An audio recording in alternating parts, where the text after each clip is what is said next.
আৰু আজিৰ উৎসৱ হিচাপে আমাৰ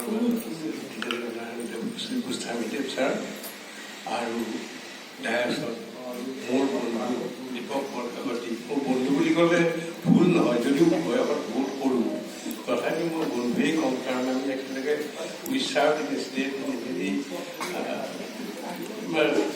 স্পেচিয়েল কণ্ডিশ্যনছ তেতিয়াৰে পৰাই আমি ওতঃপ্ৰোতভাৱে বন্ধুত্ব গঢ়ি উঠিছে।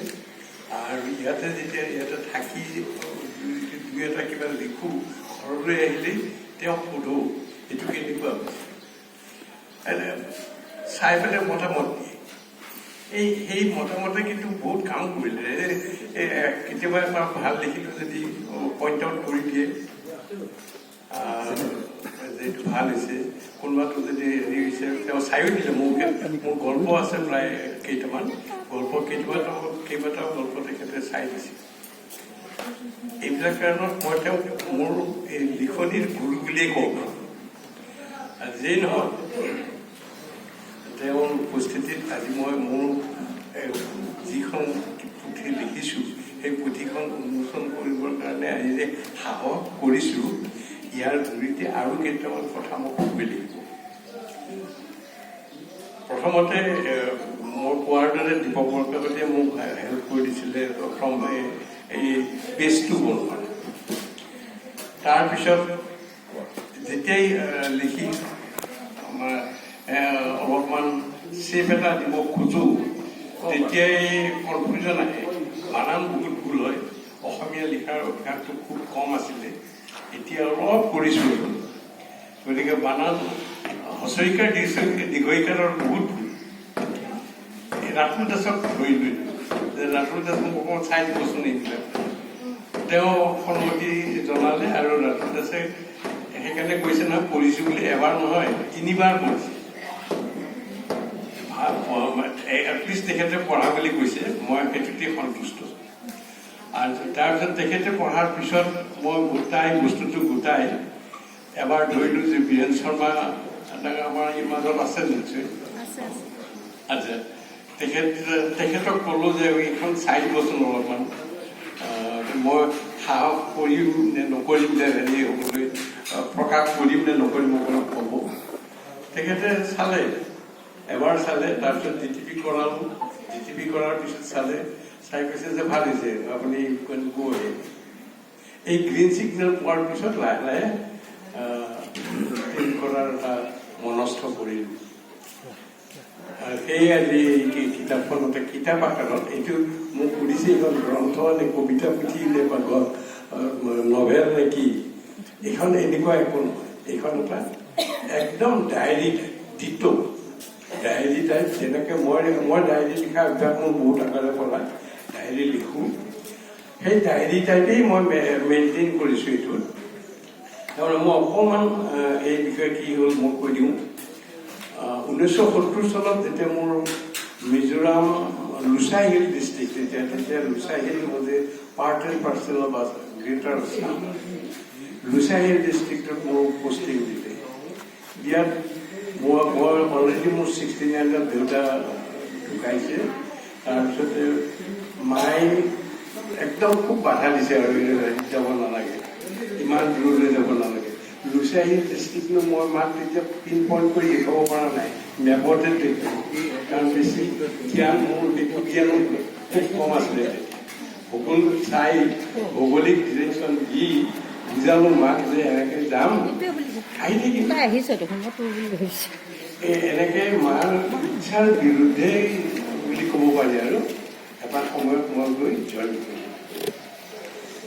জইন কৰি তৃতীয় দিনতেই মোৰ এটা তাতে টেষ্ট হৈ গৈছিলে, মোৰ ডাক্তৰী জ্ঞানৰ টেষ্ট।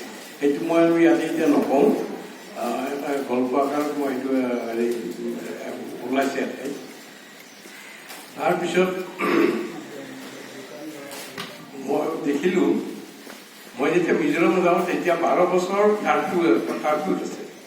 মিজোৰাম মানে তেতিয়া Lushai hill district was under curfew, constant curfew for 12 years। মই যেতিয়া যাওঁ তেতিয়াও কাৰ্ফিউ। আমাৰ বাছ গৈ পালে 6টামান বজাত 6টামান বজাত গৈ পোৱাৰ লাগিলে CRPয়ে দাণ্ডা লৈ পেলাই চবকে যাওঁ জলদি জলদি নিকালো মোৰ নিকালিবলৈ মোকতো মইতো একোৱেই নাজানো আইজালত ক'ত হোটেল আছে ক'ত যাম I don't have any notice. গতিকে সুধিলোঁ ক'ত হোটেল আছে নেকি সিহঁতে দেখুৱাই দিলে এখন হোটেল ৰেষ্টুৰেণ্ট গৈ তাতে মূৰত পুলি নাই হলদলটো এনেকৈ মূৰত লৈছোঁ আৰু ট্ৰাংকটো হাতত লৈ সোমালোঁ এখন হোটেল JD ৰেষ্টুৰেণ্ট এতিয়াও মনত আছে এই JD ৰেষ্টুৰেণ্টত সোমালোঁ সোমাওঁতে হেৰিয়ে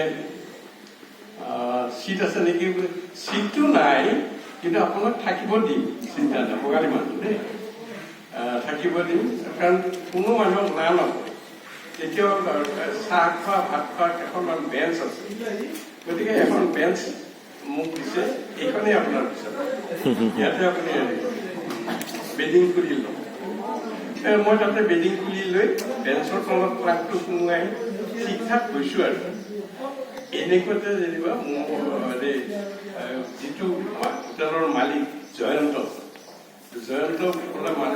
মালিকজন দৌৰি আহিছে আহি গৈছে ছাৰ আপুনি শিলচৰৰ পৰা আহিছে মোৰ শিলচৰৰ পৰা আহিছে আপুনি কবিন শৰ্মা হয় কবিন শৰ্মা আপোনাক হেৰিলৈ মাতিছে এই হেলিঅ'টিলা বুলি এখন জেগা আছে হেলিঅ'টিলাত মাতিছে তাতে KP বৰুৱাৰ ডাঙৰ ককাই ঢুকাইছে আৰু তেখেতৰ শ্ৰাদ্ধ KP Barua executive engineer SDO PWD KP বৰুৱাই মোৰ খবৰটো পাইছে মই আগতে চিঠি এখন দিছিলোঁ চিঠি এখন পাইছে বুলি মই ভবা নাছিলোঁ কিন্তু সি পাইছে পাই এই যে জয়ন্তৰ লগত যোগাযোগ ৰাখিছে আৰু সেই হিচাপে মোক পালে পাই পেলাই সি উঠাই লৈ গুচি গ'ল মোৰ নহ'লে সেই এক ৰাতি মহৰ কামৰো হয়তো তাতে থাকিব লগা হ'লহেঁতেন কিন্তু ভগৱানে অলপ সদয় দৃষ্টি কৰি চালে চোৱাৰ কাৰণে মই সেইটো কষ্টৰ পৰা ৰক্ষা পালোঁ এনেকৈ থাকিলোঁ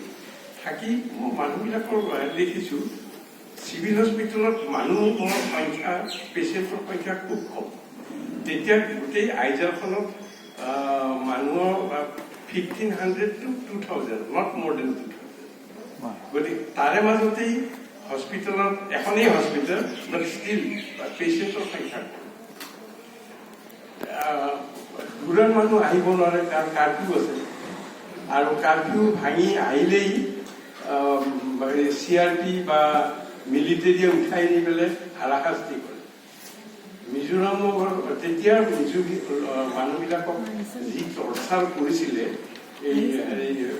এই কাৰ্ফিউ বুলি মানে দেখি ফুটৌ লগা সেইকাৰণে মোৰ মনত এটা হেৰি হৈ আছিলে যে এই গাঁৱৰ মানুহবিলাক কেনেকৈ হেৰি হৈছে গাঁৱৰ মানুহ নাহে কাৰণ তাতেই বেমাৰ হ'লেও তাতেই মৰে আৰু ইমান হেৰি ডায়েৰিয়া ডিচেণ্ট্ৰি এপিডেমিক হৈ তাতে বহুত মানুহ তেনেকুৱা ক্ষেত্ৰত মই এটা মনত সদায় ভাব হয় যে মই এবাৰ ভিতৰুৱা গাঁৱলৈ যাম কিন্তু যাবলৈ লেংগুৱেজটো নাজানো অলপ নোটবুক এখন কিনি অলপ কিবা কিবি লিখা কৰি 2-4টা শব্দ হেৰি কৰিবৰ কাৰণে ব্যৱহাৰ কৰিবৰ কাৰণে শিকিবলৈ তাৰপিছত মই এদিন চিভিল চাৰ্জনক ক'লোঁ আমাৰ চিভিল চাৰ্জন আছিল তেতিয়া অসমীয়া ডক্টৰ চিভিল চাৰ্জনক ক'লোঁ ছাৰ মই এবাৰ ভিতৰুৱা গাঁৱলৈ যাব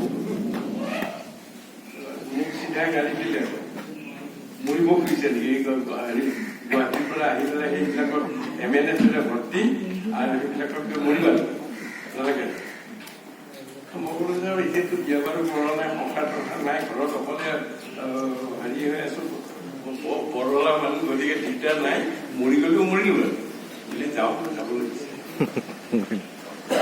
যাবলৈ বিচৰাত মোক ক'লে এখন এপ্লিকেশ্যন দিয়ে মই অকলে পাৰ্মিশ্যন দিব নোৱাৰোঁ DCয়ে পাৰ্মিশ্যন দিব তেতিয়া মই চিঠি এখন লিখিলোঁ চিঠিখন লিখাৰ পিছত DC আছিলে AC ৰে বুলি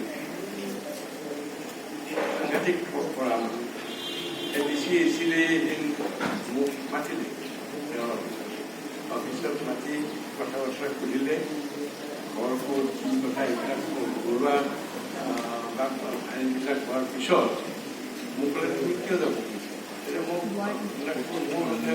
হেৰি নাই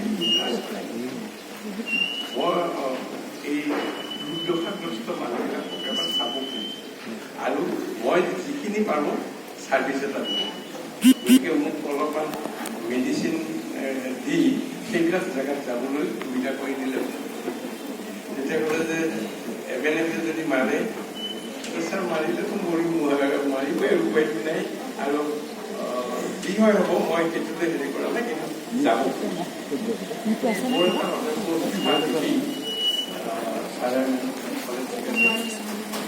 কেতিয়া যাব প্লেন। মই যেতিয়া প্লেন কৰিলোঁ 16 জানুৱাৰী 1971 মোৰ ঘৰৰ পৰা সেইবিলাক যাম।